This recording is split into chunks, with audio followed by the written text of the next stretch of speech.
Hello everyone, সকাল সকাল চলে আসলাম আবারও নতুন একটা ভিডিও নিয়ে।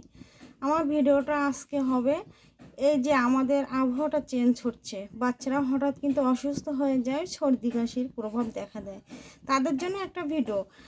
আমার এটা কিন্তু পরীক্ষিত একটা ভিডিও। আমার বাচ্চার অনেক সর্দি কাশি ঠান্ডা লাগে, সেই জন্য আমি যেটা করি, বাকসের পাতা আছে না, বাকসের পাতা নামক একটা গাছ আছে, সেখান থেকে কিছু অংশ পাতা উঠিয়ে সুন্দরভাবে ধুয়ে এভাবে গরম পানির ভিতর দিয়ে দিতে হবে।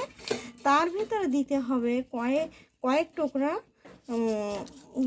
তেজপাতা, তার ভিতরে দিয়ে দিতে হবে একটু চিনি দিয়ে এটা সুন্দরভাবে একটা চার আকৃতি করতে হবে। চার মতো একটা কালার যখন চলে আসবে, ঠিক সেই সময় এই পানিটা নামিয়ে, পানিটা একদম ঠান্ডা হয়ে গেলে ওই পানিটা বাচ্চাদের খেতে দিবেন, বাচ্চা অথবা বড় মানুষ যাকে হয় খেতে দিবেন।